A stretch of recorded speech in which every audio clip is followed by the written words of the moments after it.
Hi, let's see the algorithm here. So what algorithm is mainly for is, if there is a basic block, see, we are not going to do the analysis for every line about the liveness of a variable. Instead, we are going to do V means compiler. Compiler will not do analysis at every line because it is going to be very time consuming thing, okay, and compiler needs to be fast, and for that reason compilers do analysis on the basic block. Okay, so now we are going to discuss an algorithm which is going to say, let us say this is a basic block. Now the purpose of the algorithm is to find out what are all the variables that are live before the basic block, okay, and we represent it using in, and some people also call it as live in, which means what are all the variables before the basic block, okay, and then what are all the variables that are live after the basic block, we call it out, and some people call it live out also. Okay, so these are the two sets. So what is in and out? Basically set of variables, right? So ultimately the purpose of the algorithm is to find out inset and outset of variables. Okay, let us say if the inset is a comma b, if we compute it by using the algorithm, I mean whatever I am going to discuss, and let us say outset is c comma d. Okay, just an example. They can be same also, they can be different, okay, or there can be intersections. Anything is possible here. It means that a and b are alive before the basic block, and it means that c and d are alive after the basic block.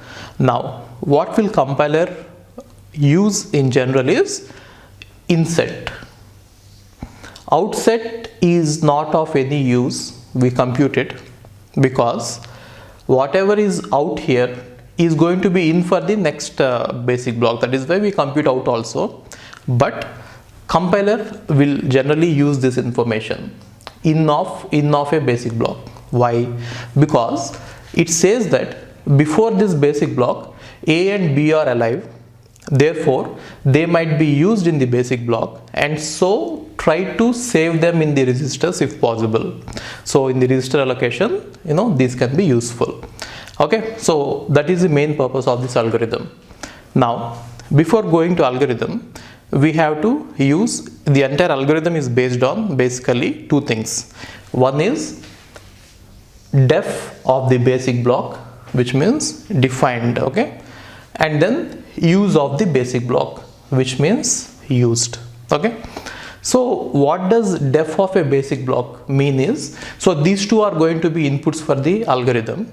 Okay, algorithm is going to take these two, definitions and use, and it is going to compute in and out. Okay, so these two are basically the building blocks on top of which the algorithm is going to run. Now what is def of b is, def of b is nothing but the set of variables that are defined inside b. That is the meaning of it simply.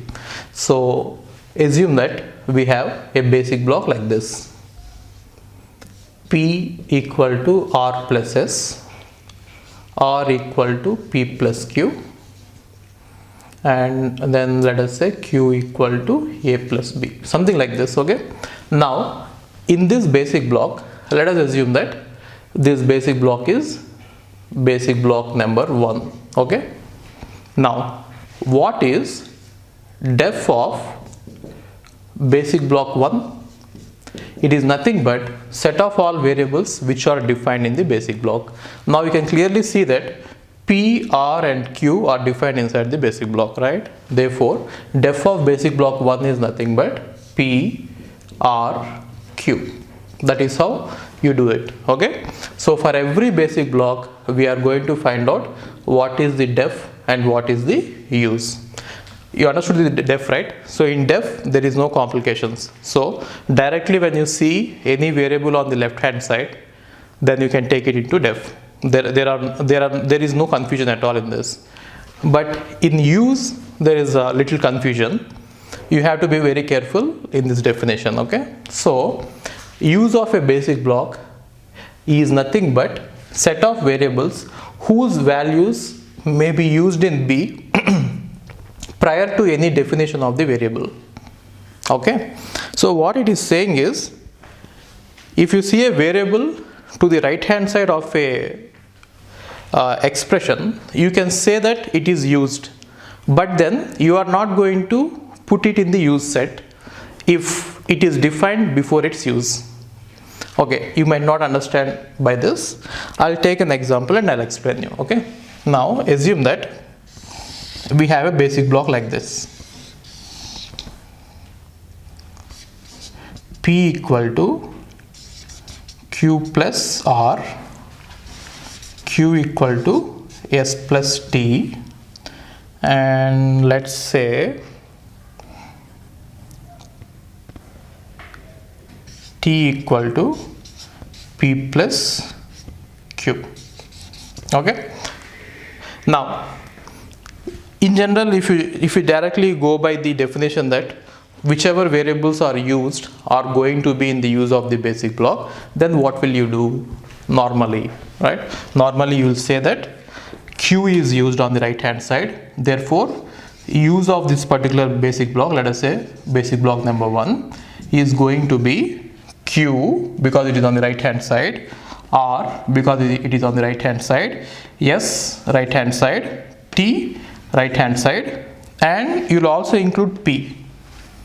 Okay, but if you see the definition of use of a basic block, it says that, see, use of a basic block is nothing but set of all variables whose values may be used in B prior to any definition. That is the important thing. Okay, prior to any definition of the variable. What does it mean? Now if you observe it, P is definitely used, right? But it is not used prior to the definition of P, which means after the definition of P, you are using P. Therefore, it cannot be included.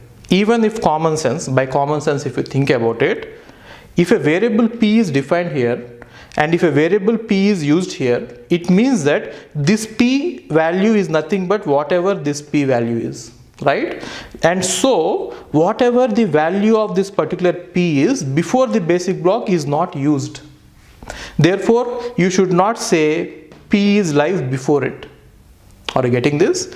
See, what I am trying to say is, even though P is used here, it is defined in the basic block before its usage. Therefore, before the basic block, even though it is live, this is going to kill that particular P. Got it? So that is why P has to be removed. Just be careful with that. Okay? Got it? Now, coming to Q, in this basic block, there is no definition of Q before its use, but there is a definition of Q after its use. That is why it is still in the use. Coming to R, see, again, R is used and there is no definition of R before it. That is why you are going to use it. And coming to S, there is no definition of S before it, right? That is why S is also in the use. And the same thing with T. Even though T definition is there, T is defined after the usage of T. Therefore, whatever the value of T is outside the basic block, that will be used here. That is why it is included. Got it? Now, let's assume that here we have a definition like this. Something like T equal to A plus B. Then what happens? As T is defined here and T is used here, the definition is before the usage, therefore T should not be included in the use. So T will be removed. Can A and B be in the use? Yes, because they are not defined. So this is the only thing that you have to remember in this algorithm. And the rest of the algorithm is straightforward. It is very simple. You will understand it. Okay. So again, let me recap it. So first thing is, definition of a basic block is nothing but set of all variables which are defined in the basic block, which means if the variables are in the left side, then you are directly going to use them. And use of a basic block is nothing but set of all variables which are used prior to any definition. That is what you have to remember. Okay, so in exam, if they give you single lines in basic block, and if they are asking you about in and out, then you need not worry about it. If there is only one line, then what happens? It will either be used or it will either be defined. Okay, only thing that you have to be careful is with this statement. Let us say this statement is like this: T equal to A plus B. Right? So if they are giving, if they are saying that in every basic block I want to have only one line, it is straightforward. Use is nothing but whatever is on the right hand side, and defined is nothing but whatever is on the left hand side, right?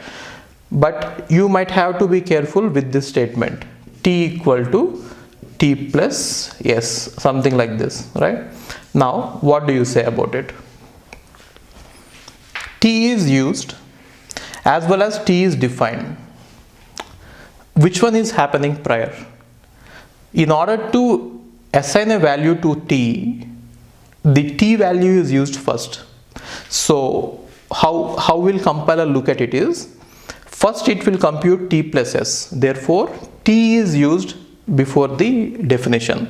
That is why T and S will come in the use set and T will come in the definition. Okay, so mostly I'm expecting that mostly such lines will not be given. Okay, and also I'm expecting that basic block containing only single lines will be given and not many lines. Okay, but then we are discussing the algorithm keeping in mind that even if there are many lines in a basic block, you should be able to do that. Okay, now let's look at the algorithm here. Right, so algorithm assumes that in of exit is phi. What does that mean? What is exit is, even though you don't write any exit in a program, let us say you have a program like this. Okay, at the end of the program, the last block is assumed to be exit. This is how.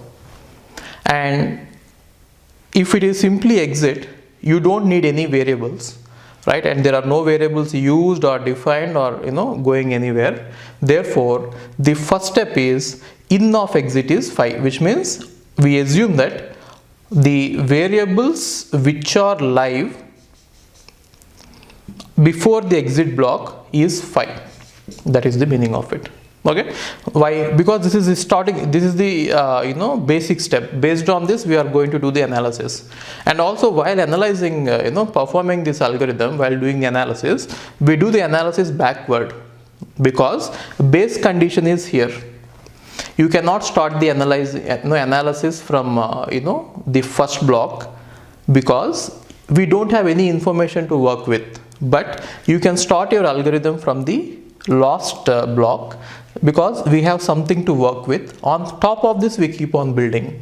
Got it? So this algorithm is going to take, for every basic block, you are supposed to find out initially what is the use and what is the definition. Use, definition, use, definition. Okay, now after computing this, using these values, in and out will be computed. Now so what is the step is, what are the steps is, first we know this is a simple step. Okay, and the second step is, for each block other than exit, in of b equal to phi, which means initially we don't know anything about in or out, so both in and out will be phi. From there we start building. Now while changes to in occur, so what it means is, we are going to build the solution iteratively, and how many times should you iterate, that depends on where the data stabilizes. Okay, stabilizes means, let us say in iteration 10 you got some values, and in iteration 11 also if you get the same values, you are going to stop. Got it? That is the meaning of this line. While changes to any in occur, which means as long as data is changing, data means in and out. In fact, you can only focus on in. As long as this in is changing, you are going to do these steps, right? What are these steps? For each basic block B other than exit, so exit you need not analyze, other than exit you are going to do this. Out of a basic block is nothing but union of all the ins of the successors. Okay, simple step. Just try to understand this. Here what it is trying to say is, let us say we have basic blocks like this. Okay, basic block 1 2 3 4. Let us say the control flow is like this. Okay, now it is saying that out of a basic block is nothing but union of all the ins of the successors. For example, if you look at this particular basic block 2, out of this 2, which 2 will be union of in of 3 and in of 4. It is logical, right? Whatever values are here are going to be here. Got it? Therefore, if a node is having 2 successors, out of that particular node is nothing but union of in of all the successors, right? For example, out of 1 is nothing but in of 2. That is the meaning of it. Okay, why simply in of 2? Because there is only one successor, right? When you have 2 successors, you have to use union. Got it? Fine. And then in of a basic block is equal to use of the basic block union out of a basic block minus def. So what it means is, if you have a basic block, then what are the variables that are alive before the basic block is whatever are the variables that are used in the basic block, as well as whatever are the variables that are alive after the basic block minus whatever are the variables that are defined here, right? So if you have, you can just use your common sense. What it means is, what are the variables that are alive here is nothing but whatever are the variables that are used in this, definitely they are alive, right? And whatever are the variables that are alive after it minus whatever are the variables that are defined in it. So why we are doing this minus is because we want to kill those variables.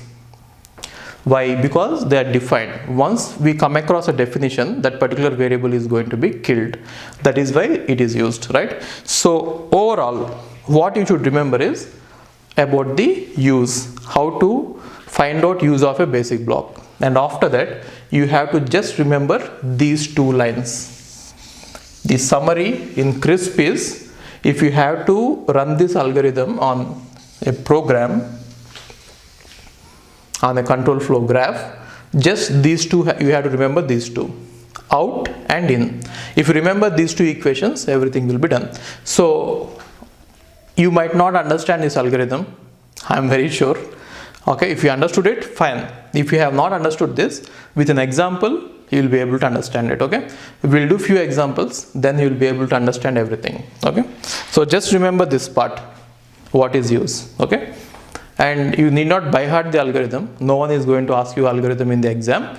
They will just give you a question and you have to answer it based on the algorithm. Okay, just remember those 2 lines, out and in, and then we are going to do analysis based on that. Okay, let's take an example, you'll understand it better. Hi, if you are planning to do masters, then doing masters abroad is better than doing masters in India. I'll give you all the reasons. So first reason is, out of 1 lakh students who take GATE every year, there are only 500 seats in old IITs. So all the IITs put together have an acceptance rate of 0.5%, and IITs, universities better than IITs, they have very good acceptance rate like 30%, 40%, but all the IITs put together have an acceptance rate of 0.5%. And if you are working hard to get into IIT Bombay's ranking is 177 and IIT Roorkee's ranking is 400. If you are happy to get into IIT Roorkee, then getting into universities better than IIT Roorkee is easier compared to getting into IIT Roorkee. And looking at the salaries for computer science, for software jobs, if you have done your masters in computer science in US, the salaries are ranging from 80 lakhs per year to 1.2 crore per year. So even if you take an average of 1 crore per year, your savings will be much higher than the salaries in India. After taxes and your cost of living, you can easily save 40 to 50 lakhs per year. And in India, the maximum jobs that you get is around 30 lakhs. So your savings will be much greater than the salaries in India. And these are all the services that we provide. University shortlisting. So depending on your profile, we will shortlist what are the universities that you have to apply, and statement of purpose building, and then LOR guidance, and GRE and English test assistance, and education loan assistance. So you don't have to have any collateral, which means without any security, now you can get education loan. Getting education loan is very simple these days, and whatever the amount of fee that you have a range of universities. You can apply for 10 lakh universities, 20 lakh universities, or 50 lakh universities. But whatever it is, you are going to get complete education loan, and you can pay off your education loan in 1 year after you get a job. And then we do visa assistance, mock visa interviews, and then connecting with the university alumni. So now you might ask why we should join Game of Visas. So the answer is we have 90% success rate, 99% success rate. And these are all the destinations that we guide the students to. So we guide students to any country that you want to go. So now it is not just USA. We guide to UK, Germany, Australia, Canada. So we guide students to all the countries. We work with all the destinations. And if you are interested in going abroad, you have to just drop us a message on this WhatsApp number 9494 555 454. Okay, thank you.